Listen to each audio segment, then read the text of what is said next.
but this is all you need to know. Kamala, who's grossly incompetent, broke it. I will fix it. We're going to fix it. We're going to fix it quickly. America will be bigger, better, bolder, richer, safer, and stronger than ever before. My name is Henry Ike. My name is Marcus. I live in Tennessee. My name is Kendall Sandifer. I'm a black man from Chicago, Illinois, born and raised. I'm Leon Benjamin. I'm John Anthony. My name is Javon Price. I'm a black man from the free state of Florida, and I will be voting for President Trump this November. And I'm not with her. And I'm not with her. I believe Donald J. Trump is well suited for the job because he'll bring back manufacturing to our country, create economic growth, and more importantly, preserve our traditional values. I feel he's going to get this country back up and running to how it's supposed to be. My daughter, Jariah, I want to make sure that she's protected. And I believe Donald Trump is the man for that. He has my vote. I endorse Donald Trump for president. He can make our communities great again. He's done it before, he can do it again. Because we need to be great again together. I'm not with her. I know you're not. Make sure you get out there and vote. Vote for President Trump this November. Vote red.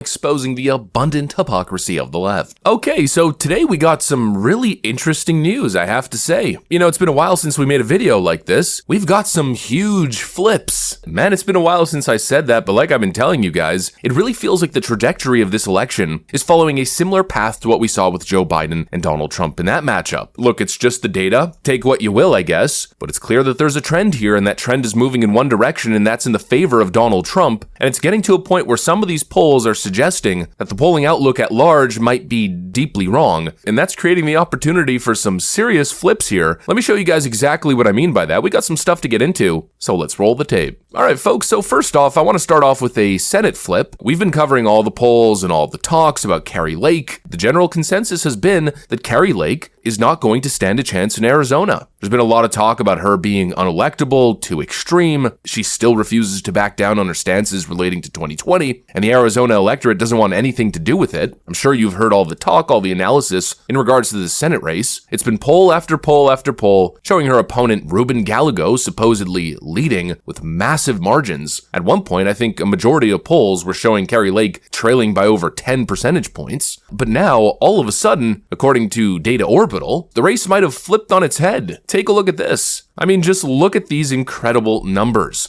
First off, I'd like to point out the fact that it seems Donald Trump could be ahead big time in the state. They're suggesting that Donald Trump is up by 8 points. Now, this poll, of course, is an outlier. We have to acknowledge that. But as usual, when it comes to polling data in a general election where Trump is on the ballot, sometimes the outlier is more tuned in with reality than the massive mainstream polls being released. You know, there's usually a baked-in margin of error that tends to benefit Trump. I think Trump's average lead in Arizona is somewhere around 2 points, if I'm not mistaken. Yep, according to Real Clear Politics, Donald Trump is up 2.4 on average. But that result could be wrong, it could be off, and Trump could possibly be ahead in the state a whole lot more than these polls are suggesting. And that might have a down ballot effect, and that could mean that Kari Lake is headed towards victory. Kari Lake might head to the Senate. That to me, honestly, is a dream scenario, and really I don't think it's too much of a long shot. You know, if you look at the overall look in the race, it looks like Gallego's going to run away with this thing, but I think these polls could be wrong. And if you look at the latest Atlas Intel poll and the Data Orbital poll, Atlas Intel, by the way, is one of the most accurate pollsters in the game according to 538. I think they're actually rated the #1 pollster on Nate Plastic's board. So yeah, you get it. The point is,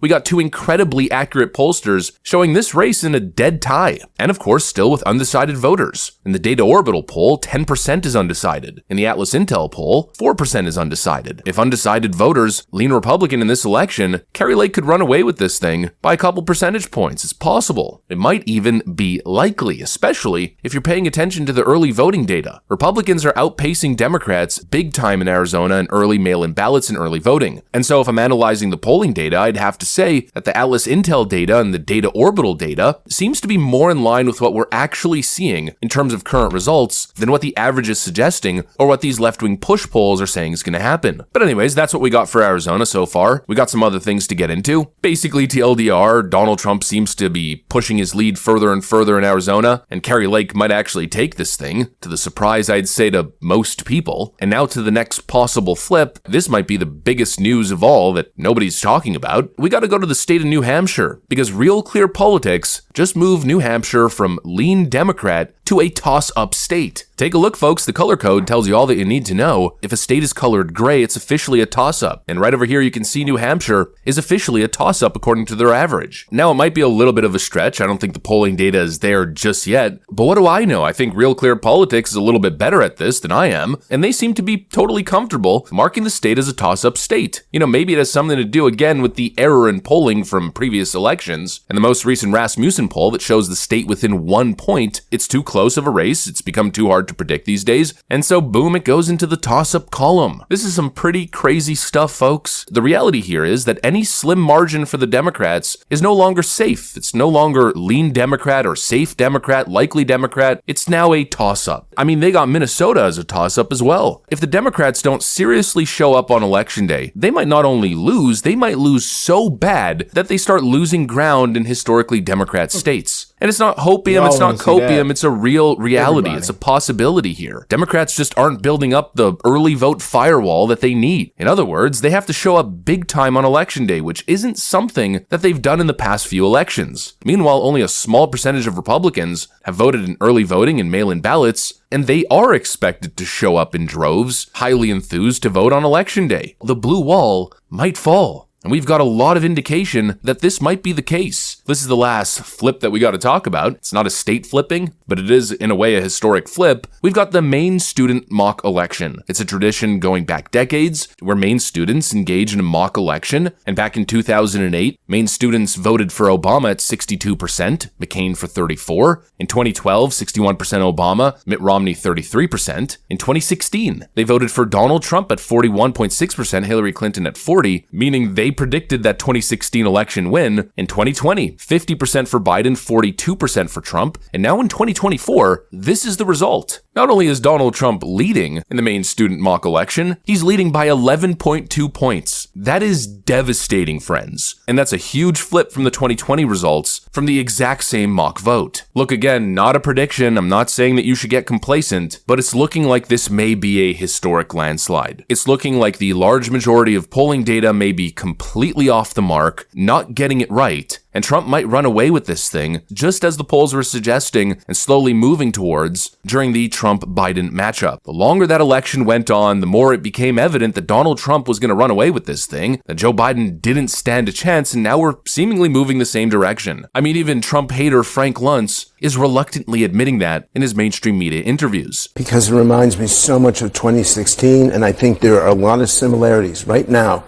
between this campaign and that campaign. The divisions in the country were significant back then. People didn't think Trump had a chance back then. He's been gaining and gaining. The momentum, I don't know who's going to win. I can't call it, and nobody should, because statistically and polling and focus groups, it is way too close to call. However, the momentum is clearly, in what I see and what I hear, is in his favor. And so every word, every phrase, every misstep, every gaffe matters as those last remaining persuadables make their decision. I don't believe in the undecided anymore. I don't believe there's undecided. It's looking like 2016 all over again, except it might be a whole lot worse. There's a decent likelihood that Trump gets over 300 electoral votes, and it might not be 302 votes, it might not be 312, it might be 330 plus. Parts of the blue wall might actually fall. Based on my view, I mean, maybe I'm crazy, maybe I'm exaggerating. I'm certainly biased, so it plays a factor. I wouldn't be surprised if Virginia's in play, New Jersey's in play, New Hampshire, Minnesota. I think Trump's going to run away with it in a lot of the key swing states, and he's going to be way more competitive than people expect in some traditionally blue states. And while certainly my bias plays a role in that, I wouldn't say it's a prediction, I just think there's a likelihood that it happens. While bias may play a role, I don't think I'm crazy to suggest what I'm saying because there's data to back it up, and I'm not the only one highlighting that. But possibly the best news of the day, everybody's been saying that Kari Lake's election is dead in the water, she doesn't stand a chance, but it seems as though that race might have flipped entirely. Kari Lake might be a senator. I can't think of too many things more base than that. Anyways, that's pretty much what I got for you guys. Hopefully you enjoyed the video. If you Yeah, man. like I say, it should look like that 1984 map. Matter of fact, let's go and pull it up. After everything we've seen this year, this campaign, this is honestly what it should look like. I'm just saying. Let me know what y'all think. Comment down below, y'all.